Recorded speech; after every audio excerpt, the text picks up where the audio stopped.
PR Maniammai Institute of Science and Technology, Thanjavur. The world needs you. கதிர்வீச்சு ஏற்பட்டுடுச்சுன்னா மக்களுக்கும் அது இயற்கைக்கும் ஒரு பெரிய ஆபத்தை அது ஏற்படுத்தும். ஈரான் போல பெரிய நாடோட போர் புரிவது என்பது இன்னொரு 10-12 நாட்களுக்கு தான் நீடிக்கும் என்று சில பேர் சொல்கிறாங்க. அதுக்கப்புறம் அமெரிக்காலாம் கொடுக்காட்டி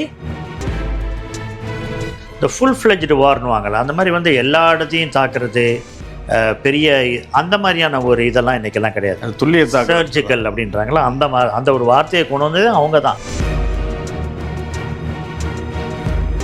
கான்ஸ்கிரிப்ஷன்னா கட்டாய இராணுவ பயிற்சி 18 வயசுக்கு அப்புறம் கட்டாயமாக எல்லாரும் போய் ஆகணும் இராணுவ. இஸ்ரேல்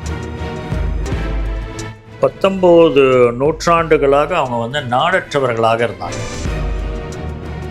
யூதர்களுக்கு என்ற ஒரு நாடு வேண்டும் என்ற ஒரு கொள்கையை கொண்டு வந்தவர் அவர் தான்.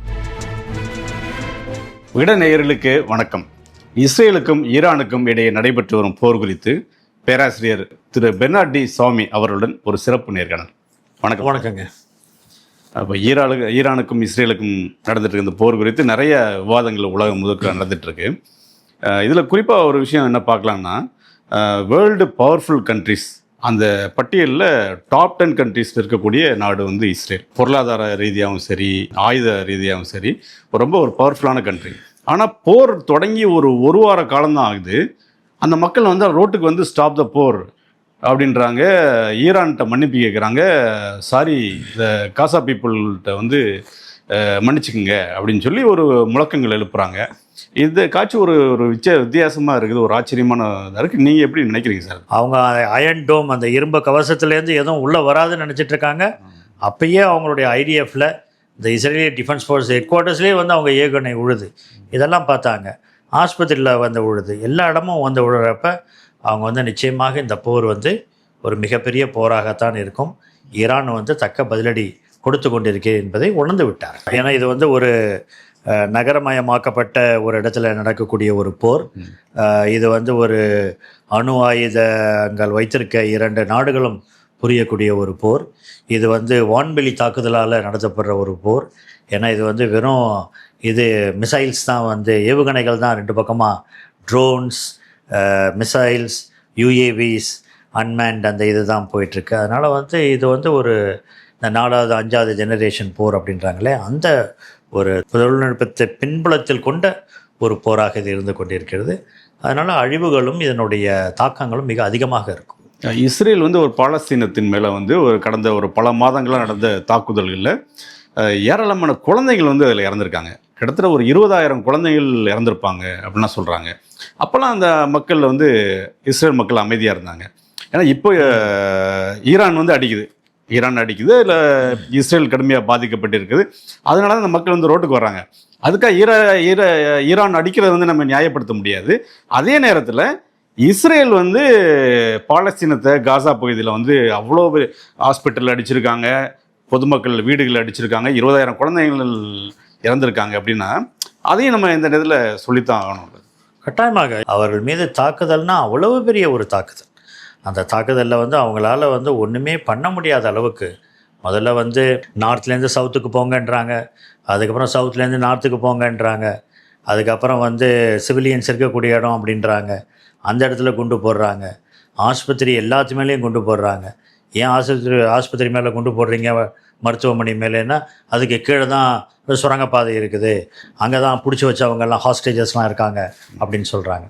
இந்த மாதிரி சொல்லியே மிகப்பெரிய தாக்குதலை நடத்தி அவர்களை ஒடுக்கிவிட்டோம் என்கின்ற ஒரு இதை வைத்து கொண்டு தான் இவர்கள் அடுத்த கட்டத்தில் ஹெஸ்புல்லாவையும் ஹவுதீஸையும் இப்போ ஈரானையும் தாக்குகிறார்.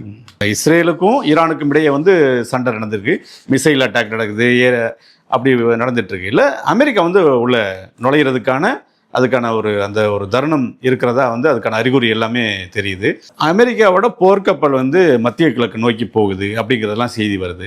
இது அடுத்த கட்டமாக எதை நோக்கி போகும் சார்? அதாவது அமெரிக்கா இந்த போர் 13ஆம் தேதி அன்னைக்கு இஸ்ரேல் ஈரான் மேலே ஏவுகணைகளை செலுத்தி அவளுடைய அணு ஆயுதங்கள், அணு சக்திகள் இருக்கக்கூடிய இடங்களை அவங்க குறிப்பார்த்தது, அவர்களை தாக்கியது, அந்த நியூக்ளியர் சயின்டிஸ்டை கொன்றது, மிலிட்டரி ஜென்ரல்ஸை கொன்றது, இது எல்லாமே வந்து 13ஆம் தேதி அன்னைக்கு இது வந்து இந்த மாதம் 13ஆம் தேதி அன்னைக்கு வந்து இது நடக்குது. அந்த முதல் தாக்குதலே நடத்தி முடிச்சிட்டாங்க. ஆனால் அந்த தாக்குதல் நடந்த உடனேயே அவங்க செக்ரட்டரி ஆஃப் ஸ்டேட் ரூபியோ என்ன சொல்கிறான்னா, இது வந்து யூனிலேட்டரல், தன்னிச்சையாக இஸ்ரேல் செயல்பட்டு விட்டது, எங்களுடைய சப்போர்ட் அவங்களுக்கு இல்லை அப்படின்னு சொல்லிட்டாங்க. யாருக்கு இல்லைன்றாங்க? இஸ்ரேலுக்கு இல்லை அப்படின்னு. இதுதான் அவர் கொடுத்த முதல் ஸ்டேட்மெண்ட்டே ரூபியோ, அமெரிக்காவுடைய statement. Rubio secretary of state சொல்கிறாரு.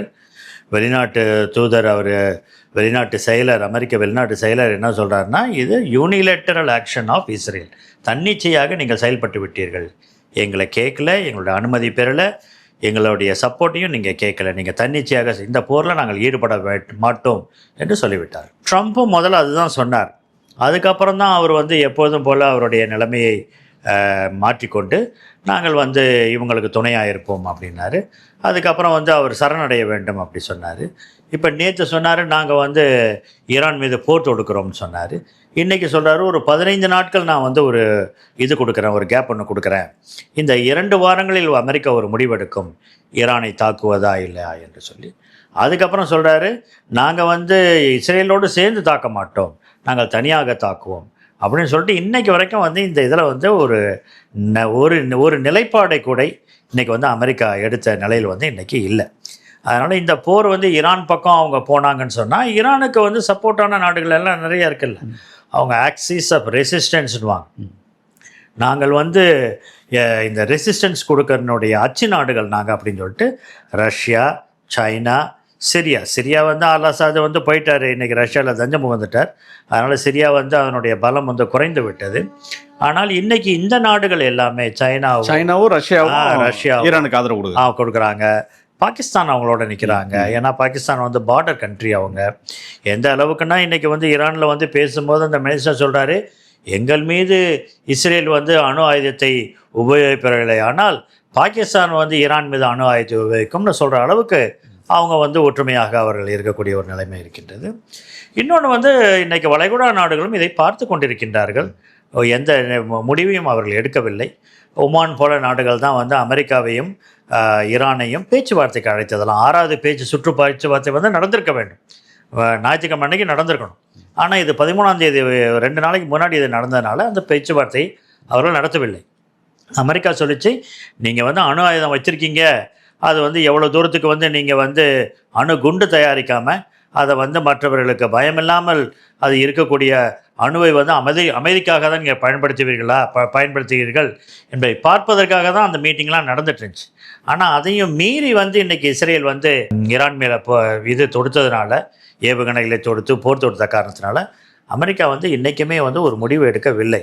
அமெரிக்கா வந்து இந்த முடிவை எடுக்குமேயானால் இந்த முடிவு வந்து ஒரு முக்கியமான ஒரு முடிவாக இருக்கும்.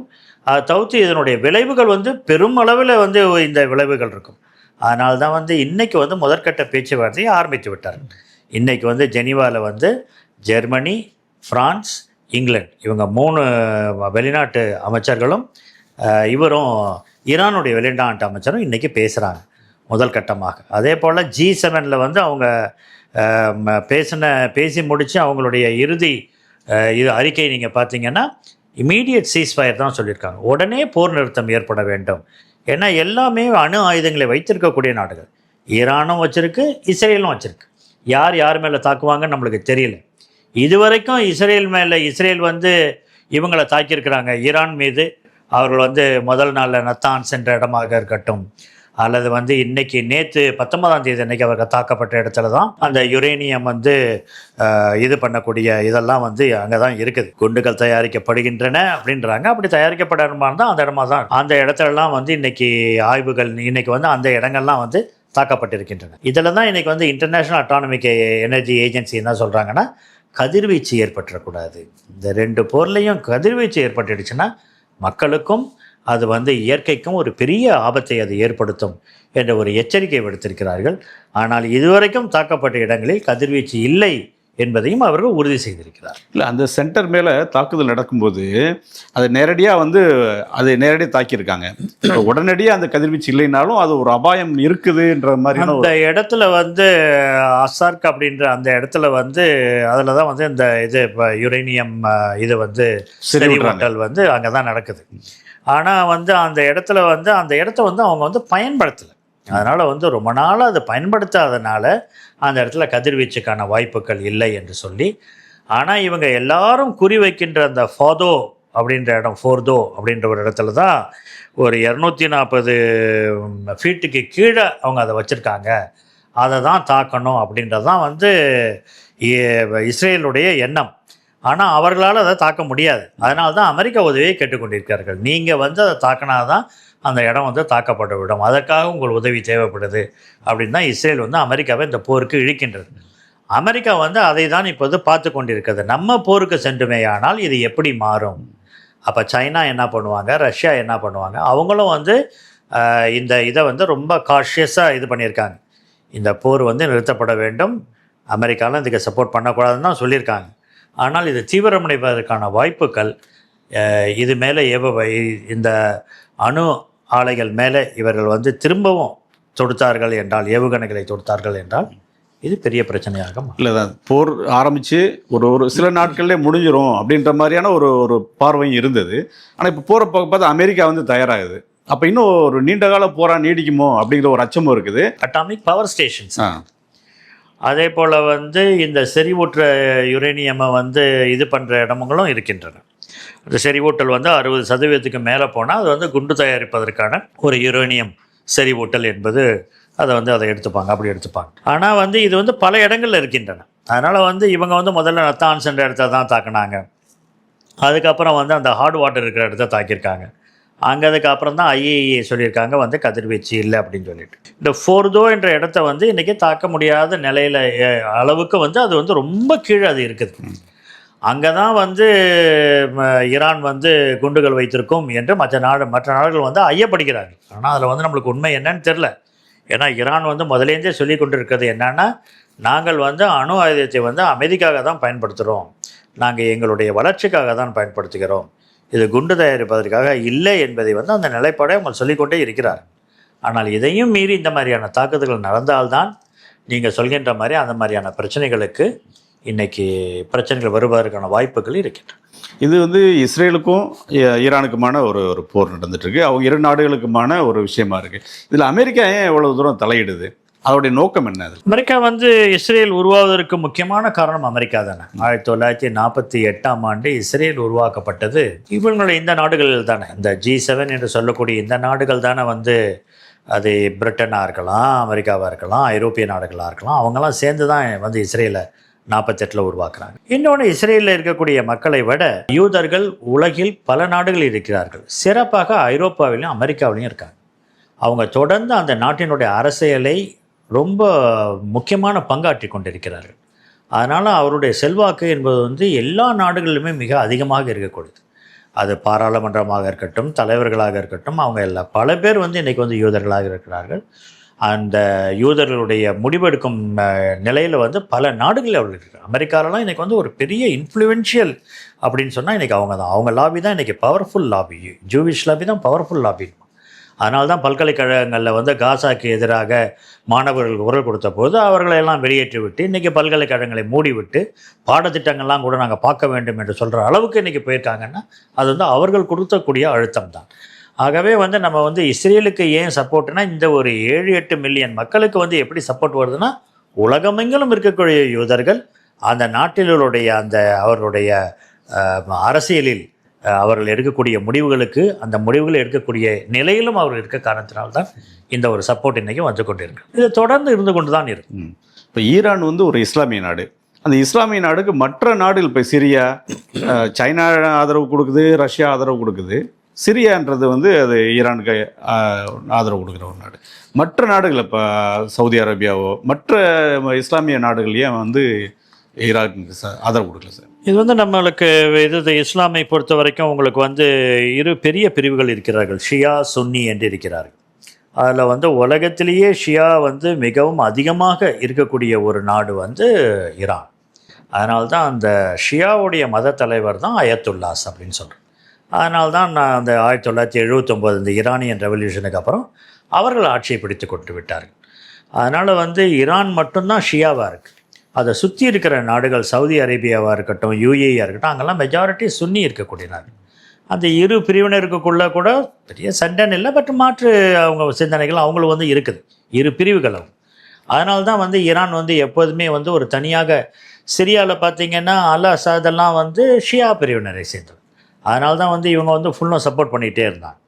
அதே போல் அமெரிக்கா வந்து சதாம் ஹுசைன் அடித்த போது என்ன சொன்னாங்கன்னா, நீ வந்து இந்த நாடு வந்து ஒரு இவங்க வந்து ரொம்ப ஜாஸ்தியாக இருக்கிறாங்கன்னு நீங்கள் சொல்கிறீங்க, அந்த நாட்டிலையும் 50% மேலே 50% கிட்டத்தட்ட ஷியா இருக்கிறாங்க அப்படின்னு சொல்லிட்டு தான் அதை மாரியே கூட தாக்குதல் நடத்தினாங்க. இன்றைக்கி வந்து ஈராக் பார்த்திங்கன்னா ஒரு நடுநிலைமையை தான் வச்சுருக்காங்க. அவங்க வந்து இஸ்ரேலுக்கும் சப்போர்ட் பண்ணல, ஈரானுக்கும் சப்போர்ட் பண்ணல. ஏன்னா அங்கேயும் நிறையா ஷியா பிரிவை சேர்ந்தவர்கள் அவங்களும் நிறையா இருக்கிறார்கள். ஆகவே ஷியா இதை பிரிவை சேர்ந்தவர்கள் மிக அதிகமாக இருக்கக்கூடிய ஈரான் நாடு இருக்கின்ற காரணத்தினால மற்ற இஸ்லாமிய நாடுகள் வந்து அவர்களுக்கு வந்து வெளிப்படையாக அவங்களுக்கு சப்போர்ட் கொடுக்காட்டி கூட கட்டாயமாக அவர்களுக்கு வந்து ஒரு ஆதரவை கொடுத்து கொண்டு தான் இருக்கிறார்.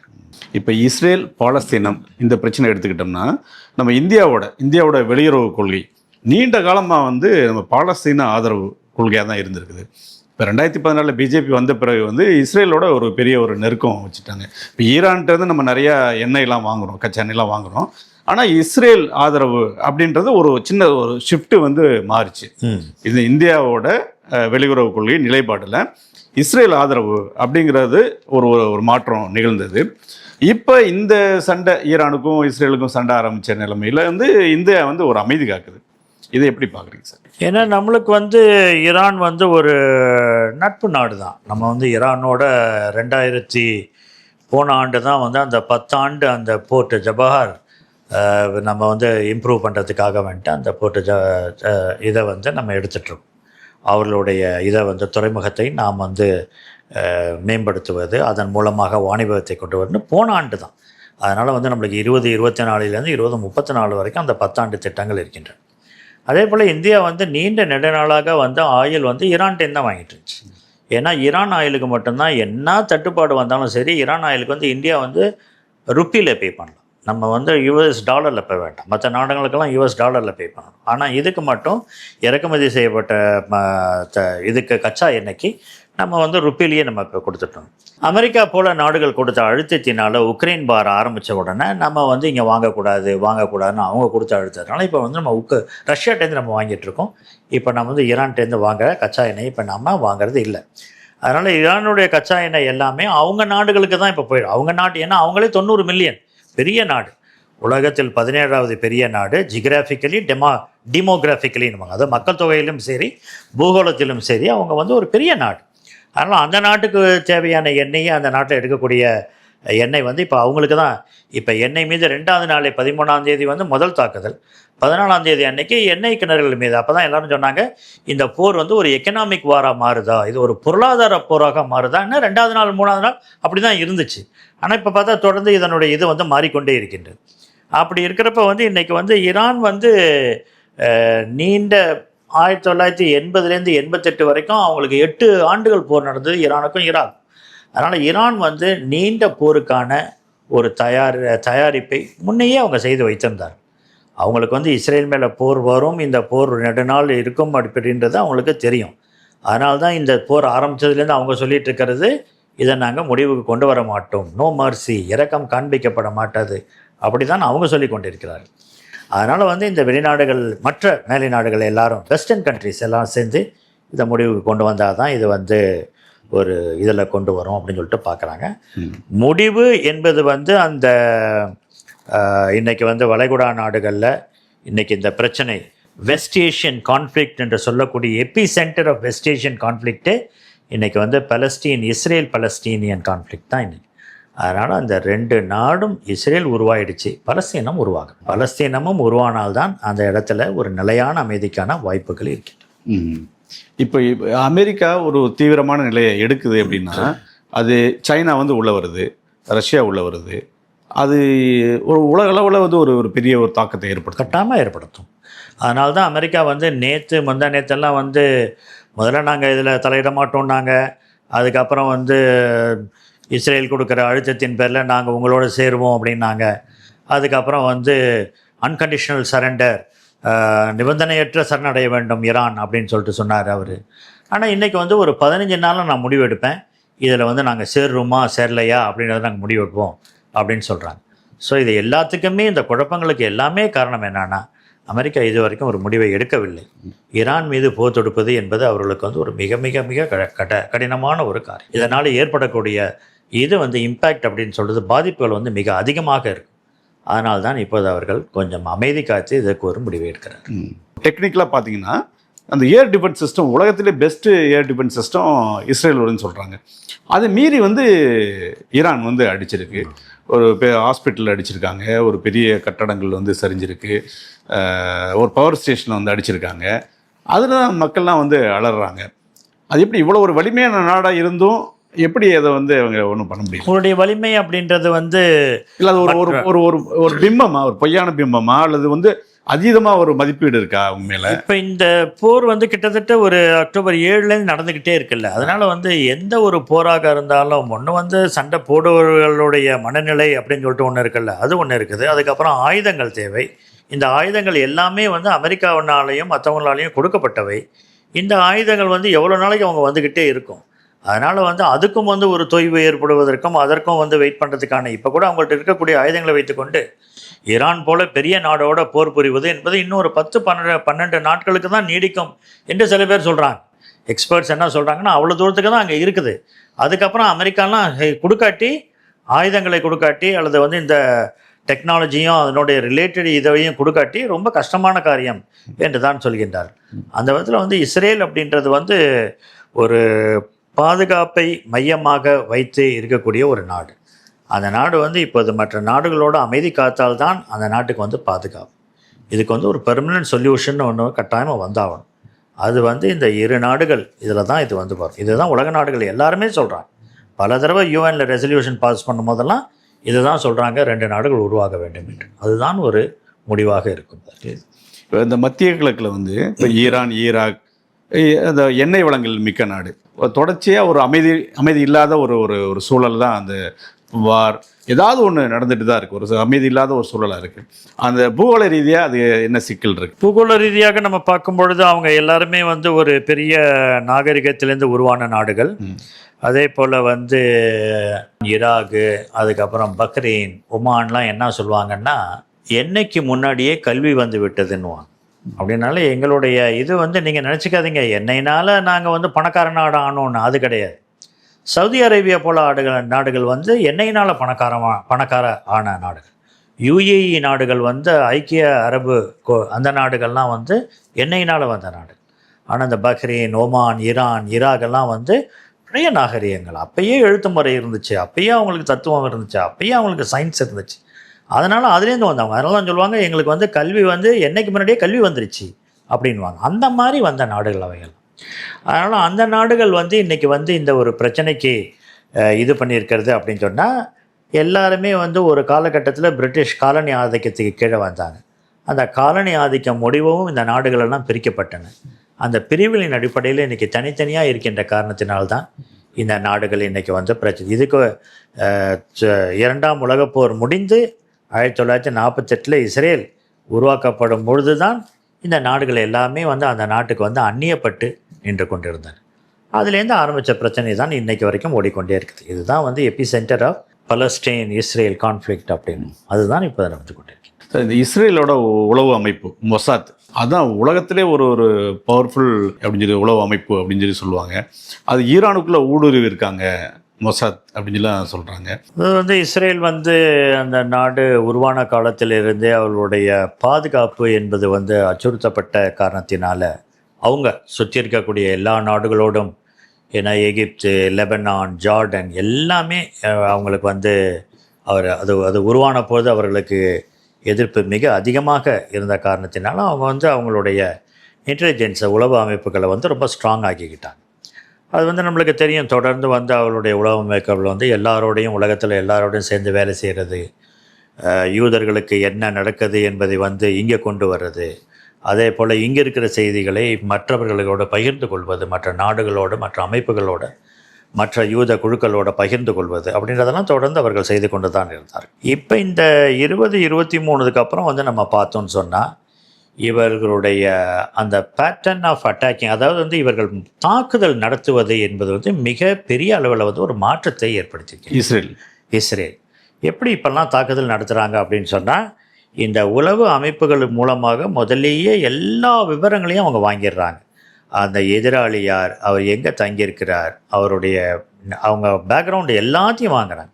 அதனால் வந்து அந்த இடங்களுக்கு சென்று அந்த எதிராளியை தாக்குவது. அந்த மாதிரி தான் வந்து ஹமாஸில் சினவார் அவரை தாக்குனாங்க.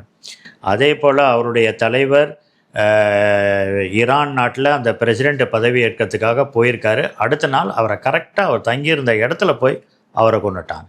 எங்கே கொள்கிறாங்க? ஈரானில் கொள்கிறாங்க ஹமாஸ் தலைவரை. இந்த மாதிரி அதே போல் வந்து ஹெஸ்புல்லாவுக்கு வந்து நவம்பர் மாதம் போகிறாங்க. அவங்க இருக்கக்கூடிய இடங்களை மட்டும் தாக்குறாங்க. நசருல்லா அவங்க தலைவர், அவரை மட்டும் அடித்தா போதும் அது பிரிஞ்சிடும்னு சொல்லிட்டு நசருல்லாவை தூக்குறாங்க. இந்த மாதிரி வந்து எந்த இடங்கள், நபர்கள், இது ரெண்டைய பற்றிய எல்லா விவரங்களையும் அவர்கள் கொண்டு வந்து வைத்துவிட்டு அதே பிரகாரம் தான் இந்த போரில் கூட பாருங்கள், ஈரானில் வந்து எங்கெங்கெல்லாம் அணு ஆயுதங்களை சம்மந்தப்பட்ட இடங்கள் எல்லாம் இருக்கின்றன. பவர் ஹவுசஸ் எங்கே இருக்குது, செறிவூட்டுதல் எங்கே இருக்குது, அணுகுண்டு சந்தேகப்படுவது எங்கே வச்சுருப்பாங்க அப்படின்ற இடங்களை எல்லாம் கரெக்டாக தெரிந்து கொண்டு அந்த இடங்களை மட்டும் தாக்குவது அப்படின்றது அவங்களுக்கு வந்து இது வந்து ஒரு புதிய ஒரு பேட்டர்னாக அவங்க வந்து உருவாக்கியிருக்காங்க.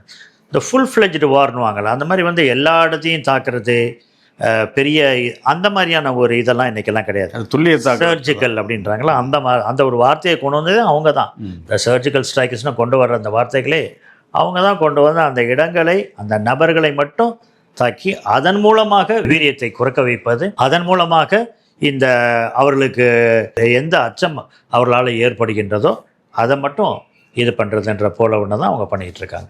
அதுதான் இந்த கடந்த 2 ஆண்டுகளில் அவங்க வந்து பண்ணக்கூடிய ஒன்றாக இருக்கின்றது. ஏன்னா வந்து அந்த இஸ்ரேல் நாட்டில் வந்து கான்ஸ்கிரிப்ஷன் அப்படின்வாங்க. கான்ஸ்கிரிப்ஷன்னா வந்து கட்டாய இராணுவ பயிற்சி. 18 வயசுக்கு அப்புறம் கட்டாயமாக எல்லாரும் போய் ஆகணும் இராணுவ.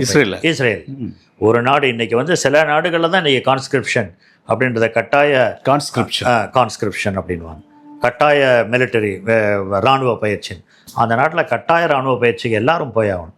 அப்படி போகிறப்ப அவங்களுக்கு இருக்கக்கூடிய நபர்கள் ரொம்ப கம்மி தான். அந்த நபர்களை வைத்துக்கொண்டு அவர்கள் வந்து இது பண்ணணுன்றப்ப தொழில்நுட்பத்தையும் இதையும் அவங்க வச்சுக்கிட்டாங்க. அதை தொடர்ந்து இன்றைக்கி யூதர்கள் பல நாடுகளில், அதுவும் முன்னேறிய நாடுகள் இருக்கிறதுனால அவங்களுக்கு வந்து எல்லா விதமான உதவிகளும் அவங்களுக்கு கிடைத்து கொண்டே இருக்கின்றன. அதன் மூலமாக தான் அவர்களால் வந்து இந்த மாதிரியான செயல்பாட்டில் இருக்க முடிகின்றன. இந்த சர்வதேச அளவில் மிகப்பெரிய ஒரு இன்ஃப்ளூயன்ஸ் பண்ணுற ஒரு இடத்துல யூதர்கள் இருக்கிறாங்க. ஒரு உதாரணமாக ஃபினான்சியல் இன்ஸ்டிடியூஷன்ஸ், ஷேர் மார்க்கெட்டில் இருக்கிறாங்க, science and technology, information technology, இந்த மாதிரி எல்லா துறைகள்லையும் அரசியல் உட்பட ஒரு பவர்ஃபுல்லான ஒரு இடத்துல இருக்கிறாங்க, இன்ஃப்ளூயன்ஸான ஒரு இடத்துல இருக்கிறாங்க. இப்போ யூதர்கள் வந்து அவங்களுடைய வரலாற்றை பார்த்தோம்னாலே வந்து அவங்க வந்து ஒரு 19 நூற்றாண்டுகளாக அவங்க வந்து நாடற்றவர்களாக இருந்தாங்க. அவங்களுக்கு வந்து முதல்ல வந்து அவங்களுடைய நாடு அப்படின்றது இப்போ இருக்கக்கூடிய பலஸ்தீனம் என்பது தான் அவர்கள் சொல்கிறார்கள். இங்கே தான் வந்து எங்களுக்கு மோசஸ் வந்து அப்ரஹாம் மூலமாக, மோசஸ் எல்லாம் இருந்த இடம், அவங்க எங்களுக்கு கொடுத்த இடம் இது தான் அப்படின்னு சொல்லிட்டு அந்த பகுதி தான் அவங்க வந்து எங்களுடைய பகுதி. அதனால தான் வந்து 19 நூற்றாண்டுக்கு அப்புறமும் கூட ஜியோனிசம் என்ற வார்த்தை எப்படி வருதுன்னா, எங்களுக்கு என்று ஒரு நாடு. தியோடர் ஹெர்சல் அப்படின்னு ஒருத்தர் இருப்பார். அவர் தான் வந்து அவங்களுக்கு வந்து முக்கியமான ஒரு ஐடியாலாக். அவர் தான் வந்து இந்த நம்மளுக்குன்னு ஒரு நாடு வேணும், யூதர்களுக்கு என்று ஒரு நாடு வேண்டும் என்ற ஒரு கொள்கையை வந்து கொண்டு வந்தவர் அவர் தான். அப்போ நான் உலகத்தில் நிறைய இடத்துல காமிக்கிறாங்க. லாட்டின் அமெரிக்காவில் அர்ஜென்டினா பக்கத்துலலாம் நீங்கள் யூத நாட்டை வச்சுக்கிங்க, யூதர்களுக்கு நாடு இல்லை. எங்களுக்கு வந்து இன்றைக்கி பைபிளில் ஓல்டு டெஸ்டமெண்ட்டில் இந்த இடம் தான், ஆபிரகாம் மோசஸ் எங்களுக்கு கொடுத்த இடம் எங்களுக்கு இது தான், இந்த இடத்துல தான் எங்களுக்கு வேண்டும் என்று சொல்லி தான் அந்த 2ஆம் உலகப் போருக்கு அப்புறம். அதனால் வந்து 1ஆம் நூற்றாண்டிலிருந்து 1948 வரைக்கும் அவர்களுக்கு நாடு கிடையாது. அவர்கள் எல்லாருமே வந்து வெளியே உலகத்தில் எல்லா நாடுகள்லையும் அவங்க இருக்காங்க, இன்க்ளூடிங் இந்தியா. கொச்சினில் வந்து இன்றைக்கி ஜூவிஷ் ஸ்ட்ரீட் இருக்குது, ஒரு சினகாக் இருக்குது, கொச்சினுக்கு வந்தாங்க. அப்புறம் வந்து பெனி ஜூஸ்ன்னு சொல்லிட்டு மும்பையில் அவங்க தங்கியிருந்தாங்க. அந்த மாதிரி வந்து உலகத்தில் எல்லா நாடுகளும் மிக அதிகமாக யூதர்கள் போன இடம் வந்து ரஷ்யாவும் ஈஸ்டர்ன் யூரோப்பும் தான். இன்றைக்கும் ரஷ்யாலேயும் ஈஸ்டர்ன் யூரோப்லேயும் மிக அதிகமாக யூதர்கள் இன்றைக்கி வாழ்கின்றார்கள். ஐன்ஸ்டீன் போல் பெரிய இவங்கெல்லாம் கூட வந்து யூதர்கள் தான். அதனால் வந்து அமெரிக்காவுக்கு 2ஆம் உலகப் போருக்கு அப்புறம் வந்து நிறைய பேர் அமெரிக்காவுக்கு ஐரோப்பியிலேருந்து போயிட்டாங்க. ஏன்னா ஐரோப்பியிலும் வந்து ஜெர்மனியில் வந்து இந்த ஹாலோகாஸ்ட் ஏற்பட்டப்ப ஹிட்லர் வந்து அவர்களை குறிவைத்து தாக்கி கொண்டிருக்கும் பொழுது அவர்களை எல்லாம் அப்போது தான் அமெரிக்காவுக்கு போனாங்க. அதனால தான் அமெரிக்காவில் இன்றைக்கி பாருங்கள், ஹாலிவுட் வந்து அவங்க கையில் தான் இன்றைக்கி இருக்குது. இந்த ஸ்டார்பக்ஸ் போல் இன்றைக்கி வந்து பெரிய, அது ஒரு நேரம் ஒன்று சொல்கிறேன், ஆனால் ஃபைனான்ஷியல் இன்ஸ்டிடியூஷன்ஸ் எல்லாமே இன்றைக்கி அவங்க கையில் தான் இருக்குது. அதே போல் பல்கலைக்கழகங்களில் வந்து முக்கியமான பல்கலைக்கழகத்தில் கவர்னிங் போர்டில் இருக்கிறதெல்லாம் அவங்க தான் இருப்பாங்க. பல்கலைக்கழகங்களுக்கு கொடுக்கக்கூடிய நிதிகள் மிகமாக அதிகமாக கொடுத்து அதை நிர்வகிக்கக்கூடிய இடத்தில் இருக்கின்றதும் இன்றைக்கி யூதர்கள் தான்.